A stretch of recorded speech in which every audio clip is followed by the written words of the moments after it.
नमस्कार। 2027 की जनगणना, सच कहूं तो ये एक बहुत ही विशाल और ऐतिहासिक काम है। आज के इस एक्सप्लेनर में हम उन जटिल और उलझा देने वाली इमारतों के लिए सही भवन और जनगणना मकान नंबर देने के सटीक तरीकों को डीकोड करने वाले हैं, जो इस महाअभियान के दौरान सामने आने ही वाले हैं। तो चलिए, बिना किसी देरी के इस पूरी प्रक्रिया को बिल्कुल शीशे की तरह साफ करते हैं। आगे बढ़ने से पहले जल्दी से देख लेते हैं कि आज हम क्या क्या कवर करने वाले हैं। 1. मूल नंबरिंग नियम। 2. बंद और मिश्रित उपयोग वाले घर। 3. सार्वजनिक और व्यावसायिक स्थान। 4. संस्थागत और धार्मिक स्थल। 5. जटिल शैक्षणिक परिसर। और अंत में 6. होटल और लॉज का नेविगेशन। तो चलिए सीधे शुरुआत करते हैं और सामान्य घरों से लेकर विशाल परिसरों तक को व्यवस्थित करने का ये सफर शुरू करते हैं। भाग 1, मूल नंबरिंग नियम।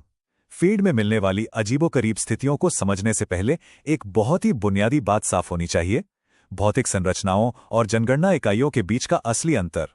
तो आखिर एक जनगणना मकान वास्तव में है क्या? सीधे शब्दों में कहें तो यह एक इमारत या इमारत का वह हिस्सा है जिसका अपना एक अलग मुख्य प्रवेश द्वार है, और हां, इसे उपयोग या मालिकाना हक के आधार पर एक अलग इकाई माना जाता है। यहां सबसे अहम बात यह है, और इसे बिल्कुल ध्यान में रखना है, कि एक ही भौतिक भवन संख्या यानी CN के अंदर कई जनगणना मकान हो सकते हैं। यह पूरी तरह से इस पर निर्भर करता है कि क्या उनके प्रवेश द्वार अलग हैं, उनका इस्तेमाल अलग तरीके से हो रहा है, या फिर उनमें अलग अलग रसोई मौजूद हैं। भाग 2, बंद और मिश्रित उपयोग वाले घर।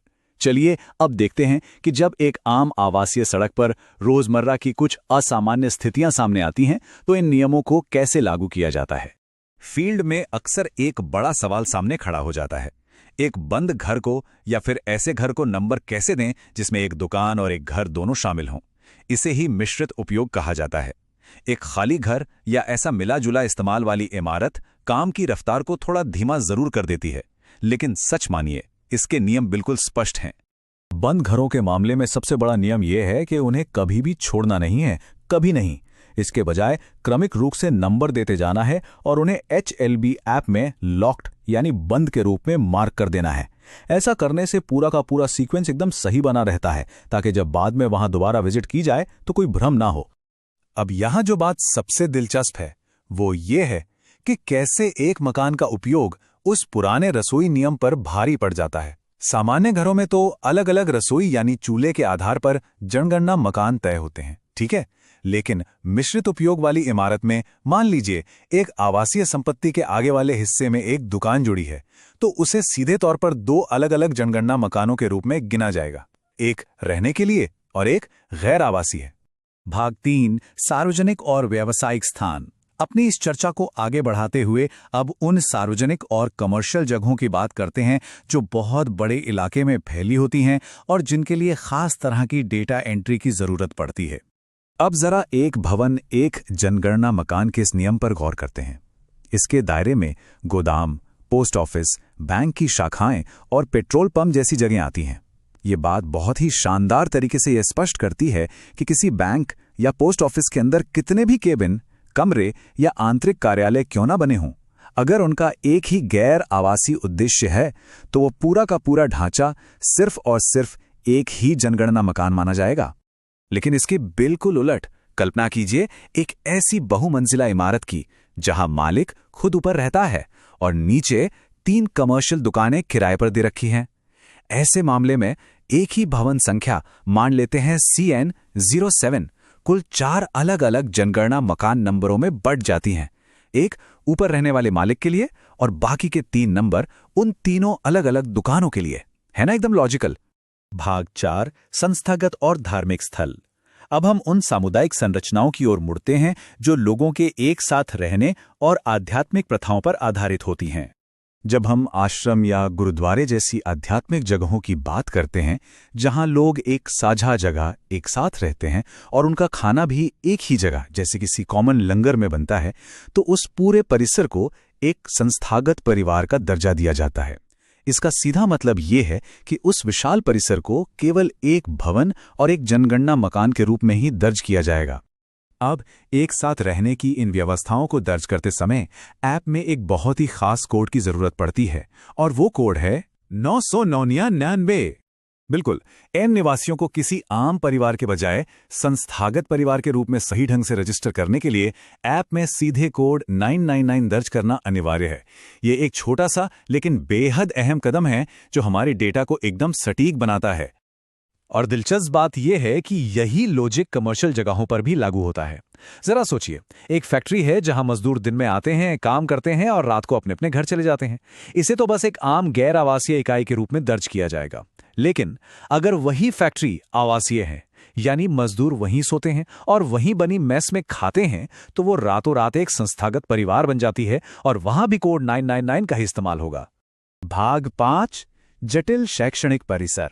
चलिए अब उन विशाल एजुकेशनल कैंपस की भूल भुलैया में चलते हैं, जहां प्रॉपर्टी की सीमाएं और इमारतों के उद्देश्य सच में काफी पेचीदा हो जाते हैं। यहां सबसे बड़ा फर्क इस बात से पड़ता है कि रात के समय वहां कौन ठहरता है। देखिए, एक आम डे स्कूल सिर्फ एक गैर आवासीय इकाई की तरह काम करता है, यानी एक बिल्डिंग नंबर और एक जनगणना मकान। लेकिन दूसरी तरफ अगर कोई कस्तूरबा गांधी विद्यालय जैसा आवासीय स्कूल है, जहां छात्राएं रात में रुकती हैं और वहीं रहती हैं, तो उसे संस्थागत परिवार की कैटेगरी में रखा जाएगा। और हां, इसके लिए फिर से वही 999 कोड लगाना होगा। अब बात करते हैं ऐसे कैंपस की जिनमें बहुत सारी इमारतें होती हैं।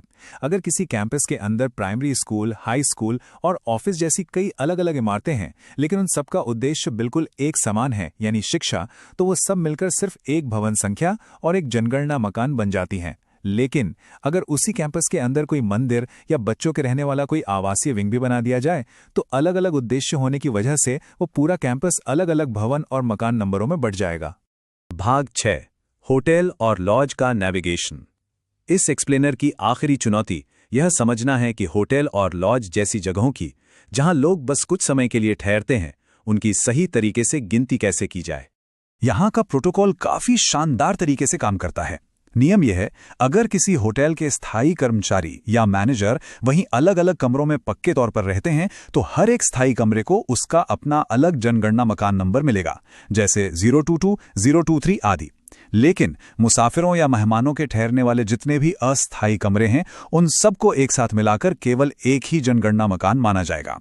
तो इन सारी बातों का निचोड़ क्या है? बस यही कि इन बुनियादी नियमों को बिल्कुल सही तरीके से लागू करना ही 2027 की जनगणना को ऐतिहासिक रूप से सटीक और पूरी तरह से दोष रहित बनाएगा। जब भी फील्ड में कोई अजीब या अप्रत्याशित इमारत सामने आए, तो बस इन्हीं सटीक दिशा निर्देशों पर भरोसा करना है। यही इस महाअभियान में 100% सटीकता की गारंटी है। और अंत में हमारे सामने एक बहुत ही गहरा सवाल उभर कर आता है। जब देश की हर एक अनूठी और अलग इमारत को इतनी बारीकी से और बिल्कुल सही कैटेगरी में डाल दिया जाएगा, तो 2027 के ये आंकड़े हमारे बदलते हुए राष्ट्रीय परिदृश्य की कौन सी नई और अनदेखी कहानियां सामने लाएंगे। सच तो ये है कि नंबरिंग की इन बारीकियों को गहराई से समझकर प्रगणकों के हाथ में देश की वास्तविक तस्वीर को दुनिया के सामने लाने की चाबी आ जाती है। आज के इस विश्लेषण में बस इतना ही। सीखते रहिए और आगे बढ़ते रहिए।